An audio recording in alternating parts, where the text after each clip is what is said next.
Hello बच्चों, welcome to AITS discussion series.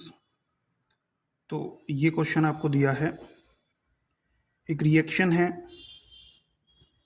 A changes to 3B। Conditions दी हुई हैं कि हाई टेम्परेचर और प्रेशर पर ये रिएक्शन हो रही है। साथ में दिया हुआ है कि ये एक फर्स्ट ऑर्डर रिएक्शन है। फिर उसने बोला है कि if A is strong monoprotic acid, A जो है वो एक मोनोप्रोटिक एसिड है और B एक स्ट्रॉन्ग डाइप्रोटिक एसिड है। This is monoprotic acid and this is diprotic acid और दोनों के दोनों स्ट्रॉन्ग हैं। तो इस रिएक्शन की जो काइनेटिक्स है उसको स्टडी किया गया using standard solution of NaOH required to neutralize reaction mixture at different instant of time when initially we had taken some concentration of A. Now it was observed that the volume required after 970 second was double that required initially. तो इस reaction की half life उसने पूछी है।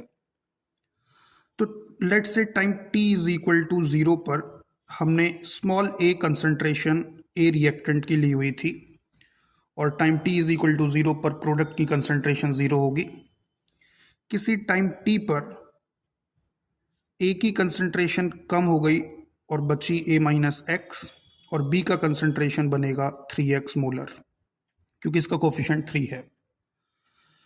अब उसने बोला है कि जब इस रिएक्शन मिक्सचर से NaOH का टाइट्रेशन कराया तो अगर time t is equal to 0 पर NaOH का V वॉल्यूम यूज हो रहा है इस रिएक्शन में, तो किसी टाइम t पर दैट इज 970 सेकेंड्स पर 2V वॉल्यूम यूज हो रहा है NaOH का इस रिएक्शन के मिक्सचर से रिएक्शन करने के लिए।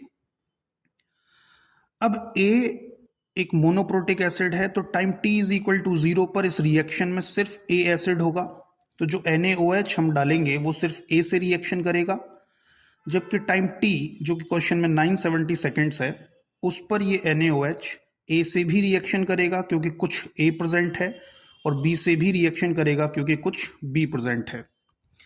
तो सबसे पहले हम लोग बात करते हैं time t is equal to 0 पर, क्योंकि time t is equal to 0 पर NaOH सिर्फ A से रिएक्शन करेगा, तो मैं बोलूँगा equivalents of A is equal to equivalents of NaOH।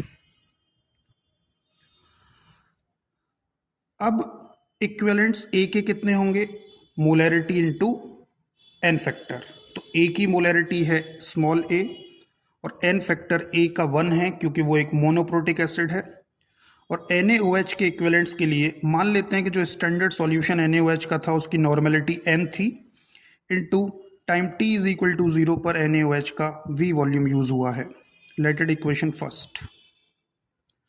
Similarly time t is equal to 970 seconds पर जो NaOH है उसने A minus x concentration A को न्यूट्रलाइज किया है और 3x कंसंट्रेशन B को न्यूट्रलाइज किया है। इसलिए 970 सेकेंड्स पर equivalents of A plus equivalents of B will be equal to equivalents of NaOH। अब A के इक्विवेलेंट्स होंगे A की molarity A minus x into n factor 1 plus B के इक्विवेलेंट्स होंगे B की मोलैरिटी 3x और n factor 2 होगा क्योंकि ये डाइप्रोटिक एसिड है। तो A minus x into 1 plus 3x into 2। NaOH use जो किया गया है उसकी नॉर्मेलिटी अभी भी n है, लेकिन 970 सेकेंड्स पर 2V वॉल्यूम यूज हुआ है NaOH का। इक्वेशन ये दूसरी इक्वेशन बनी, तो इसको मैं लिख सकता हूँ LHS में A plus 5x is equal to 2n into V। It is equation 2। अब फर्स्ट ऑर्डर रिएक्शन का रेट कांस्टेंट होता है 2.303 by T log base 10 A upon A minus x, क्योंकि इनिशियल कंसंट्रेशन A है और final concentration A minus x है। इसका मतलब मुझे इन दोनों इक्वेशंस को यूज़ करके A upon A minus x की वैल्यू निकालनी है। तो मैंने सबसे पहले क्या किया, सेकेंड माइनस फर्स्ट किया, तो LHS में आया 5x, RHS में आया n into V। It implies x की वैल्यू आ रही है NV/5.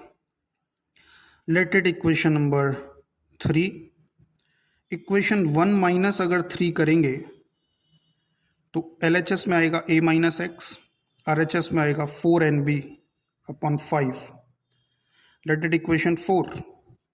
Equation 1 a is equal to n/2v और equation 4 a-x is equal to 4NV/5. इन दोनों को अगर मैं यूज करता हूं तो equation 1 divided by equation 4 LHS में आएगा a/a-x, RHS में होगा 5/4. यही मुझे चाहिए था. इसको मैं के एक्सप्रेशन में पुट करूंगा जो इंटीग्रेटेड रेट लॉ है फर्स्ट ऑर्डर रिएक्शन का. k is equal to 2.303, 970 seconds की बात हुई है, log बेस 10 5/4. अब हम जानते हैं कि k फर्स्ट ऑर्डर रिएक्शन का होता है 0.693/t हाफ. 0.693 को मैं लिख सकता हूँ 2.303 log 2 अपॉन टी हाफ. 2.303 से 2.303 कैंसिल. log 5/4 की वैल्यू अगर आप निकालोगे तो ये 0.097 आएगी upon 970 is equal to log 2 की वैल्यू 0.3010 अपॉन टी हाफ. यहाँ से आप देखोगे कि इस रिएक्शन का टी हाफ आएगा 3010 सेकेंड्स. यही ऑप्शन में दिया हुआ था. क्वेश्चन था मेरा ये और ऑप्शंस थे ये, तो ऑप्शन नंबर सी करेक्ट है. Thank you.